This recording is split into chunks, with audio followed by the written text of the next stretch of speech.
गोधुली बेला शहरों में किसी और नाम से जानी जाती है। अब ये गोधुली बेला टी टाइम के नाम से जानी जाती है। गोधुली बेला की रंगत गांवों में दिखती है। जब गायों के मैदानों से घास चर के वापस आने का समय होता है, उनके झुंड जब एक दूसरे से टकरा टकरा कर घर वापसी की होड़ में आगे बढ़ते हैं, तब कच्चे रास्तों पर उनके खुरों से धूल उड़ती है। शाम उतरने को आती है। उनके धूल से आसपास के वातावरण में एक धुंध सी छा जाती है। वे लौट रही होती हैं और यही गोधुली बेला है। इसी बेला में रमा की शादी हुई थी। कार्ड पर लिखा था पाणी ग्रहण गोधुली बेला में, और रंजीत दूल्हा बनकर बैठा था।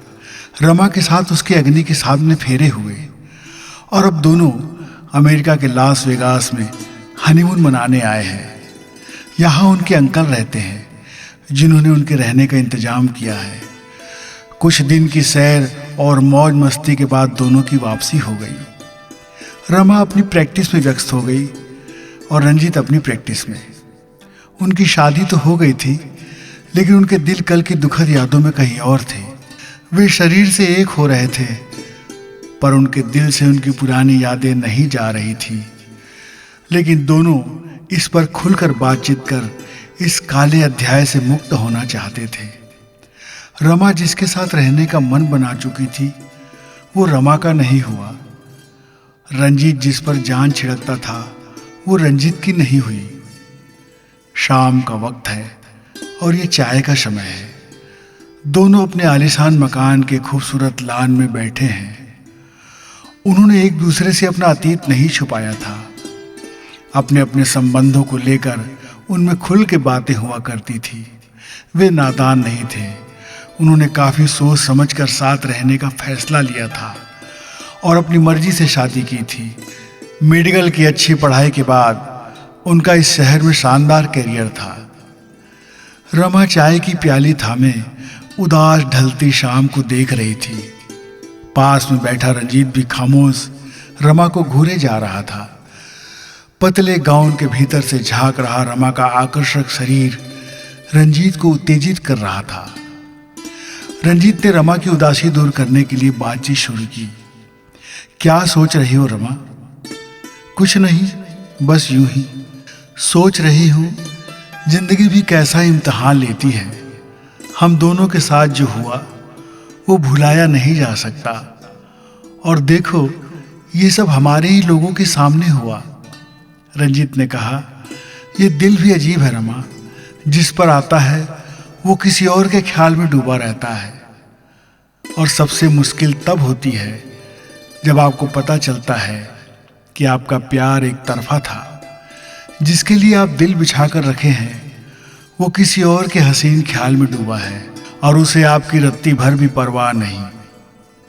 रमा ने कहा, हाँ रंजीत, ये मिलने मिलाने का अजीब खेल है। हम साथ साथ काम करते हैं और काम के कारण नज़दीकी आ जाती है और यही दिल किसी से चिपकने लगता है। बड़ा अजीब मामला है।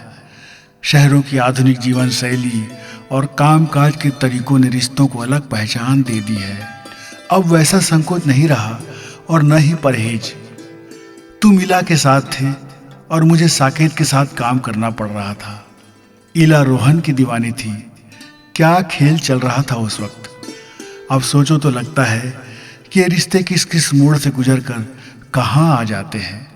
रंजीत ने कहा, हाँ रमा, वाकई मैं इला को चाहता था। इला की ओर से मेरे लिए कभी मनाही नहीं हुई। वो मुझे बराबर वक्त देती थी। मुझे लगता कि उसके साथ ज़िंदगी बहुत अच्छी बसर की जा सकती है। लेकिन एक दिन इला जब खुद से अपनी मंगनी की बात बताई तो मैं अवाक रह गया। इला ने अपनी ज़िंदगी किसी और के साथ बिताने का फैसला कर लिया था। वो बड़ी खुशी से इस रिश्ते के बारे में बता रही थी। हाँ रंजीत, उसने मुझे भी बताया, इला ने कहा। तब तुम लंबी छुट्टी पर चले गए थे। मैं जान गई थी कि तुम्हें इला के फैसले से बहुत दुख हुआ था। रंजीत ने कहा, हाँ, मैं इला को भुला नहीं पाया।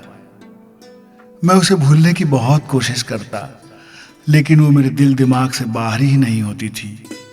लेकिन तुम्हारे साथ भी बड़ा अजीब हुआ। रमा ने कहा, हाँ मेरे साथ तो बहुत अजीब हुआ। साकेत को मैं सिर्फ दोस्त मानती थी, लेकिन एक लड़की और एक लड़के में दोस्ती कब शरीर के आकर्षण में बदल जाती है ये पता ही नहीं चलता।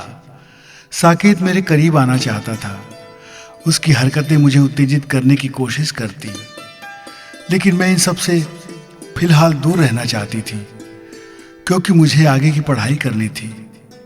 पर मेरी भी चाहत उस ओर बनी हुई थी, लेकिन मेरी बेरुखी और उसके परिवार में बना तनाव शायद उसे बर्दाश्त नहीं हुआ। लेकिन वो इतनी जल्दी टूट जाएगा ये किसी ने नहीं सोचा था, मैंने तो बिल्कुल भी नहीं। मैंने उसे समझाया था कि उसे मेरे पास आने के लिए कुछ वक्त तक इंतजार करना होगा। मैं अपना करियर बर्बाद नहीं करना चाहती। रंजीत ने कहा, हाँ रमा, ये वाकई बहुत बुरा हुआ। जब मैं नाइट शिफ्ट खत्म करके निकल ही रहा था तब मेरे पास फोन आया था कि साकेत ने खुद को गोली मार ली। मुझे तो यकीन ही नहीं हुआ, लेकिन साकेत के सुसाइड नोट में ये बात खुलकर सामने आई कि परिवार का तनाव उसकी मौत का कारण था। साकेत के प्यार को मैं समझ रही थी और मैंने ये मन बना लिया था, लेकिन साकेत संभल नहीं पाया, वो सब्र नहीं रख पाया। लेकिन उसकी मौत से मुझे बहुत परेशानी हुई। आज भी अकेले में मुझे साकेत के साथ बिताए पल याद आते हैं और उसकी आत्महत्या के दिन को याद करके मैं सिहर जाती हूँ। यदि तुम्हारा साथ मुझे न मिला होता तो शायद मैं मेंटल हो जाती। तुम्हारा आशिक तुमसे सदा के लिए बिछड़ गया, मेरी चाहत मुझसे दूर हो गई, लेकिन इससे किसी को कोई फर्क नहीं पड़ा। यदि फर्क पड़ा तो मुझे और तुम्हें, रंजीत ने भारी आवाज में कहा। हम दोनों ने साथ रहने का फैसला करके एक तरह से एक दूसरे को टूटने से बचा लिया रमा। मुझे खुशी है कि तुमने मेरा हाथ थाम लिया, मेरे एक बार के कहने पर तुमने हाँ कर दी। चलो अब भगवान से मनाएं कि जिंदगी के आगे रास्ते सुकून से गुजरेंगे। और रंजीत ने रमा को अपनी बाहों में भरकर वापस अपने कमरे की ओर चला गया। शाम की रंगत रात में बदल रही थी। रंजीत और रमा समय को भूल गए थे, वे एक दूसरे में समा रहे थे। वो एक बेहतरीन हसीन पल था जहाँ कुदरत उनके बीच भरपूर प्यार लुटा रही थी।